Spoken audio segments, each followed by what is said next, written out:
All right, so I'm feeling much more energized today after eating proper food. And today I started dialing about 30 minutes late to what I had scheduled, but I kept dialing for about 2 hours and then I had lunch and then went dialing again for another 3 hours. And in that process, I had about 100 connections, give or take. Um, I would say about three good conversations.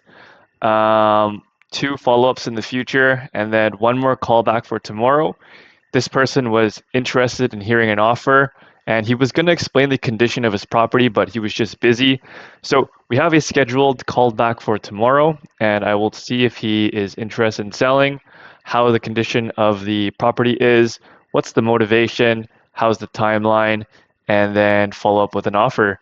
Now, following up with the call yesterday, I was able to offer her a price.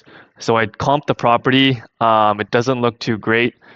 I found out she bought the property for 15,000. Another similar property recently sold for 16,000, and I believe another one sold for like 22,000.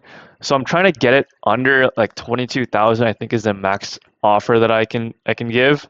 And if I run the numbers, I believe the ARV for this property is around 90 to 120,000. Really depends.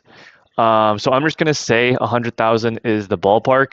And if we just run some numbers, if I somehow purchase it for, let's just say, as an investor for $30,000, and I'm gonna need to do a full gut potential work on two major things, which is HVAC and electrical, which is in total 40K for the full gut, 10K for the electrical, 10K for the HVAC. In total, that puts me at $60,000. And if I were to buy this property for 30,000, it just doesn't make sense. I'm not making any profit unless I sell it for 120,000, which is a little steep. So we're going the conservative route. If the ARV is 100,000, like you kind of want to lock this property up for around 20,000, 25,000 max.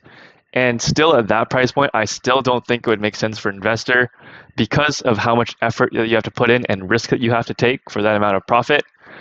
But if the ARV is 120,000, then it makes a little more sense. So if you somehow get the property for, say, for example, 20,000 and potentially put in 60,000, you're now at $80,000, and the ARV now is 120. So your profit is 40K for about 6, maybe 7 months of work. So that doesn't really make sense. But essentially, I tried to offer her a really low ball offer of 13,870 bucks, and she said no. I rather just keep it since I did buy it for $15,000. And I'm like, yeah, that makes total sense. So I was like, hey, what price do you kind of want to be at for it to make sense and work out for you? And she said, I don't know.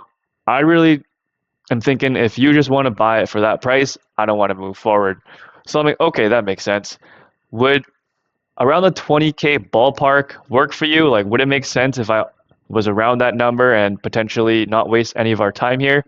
And she said, took about like 20, 30 seconds to think about it. And then she goes, yeah, potentially around 25 to 30K, I'd look into selling it. So now I have a range of where she wants to be at.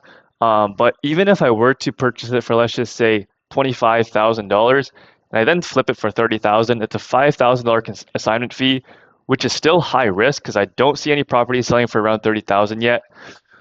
So I'm trying to do something, trying to think of some numbers. I'll come back tomorrow with a counter offer and hopefully it makes sense. But today wasn't the greatest day, but I'm really satisfied that I put in the work, and it was yeah, it was much easier talking today than yesterday. I was able to get in it right away, and yeah, I hope you have a great day and good fortune. Peace.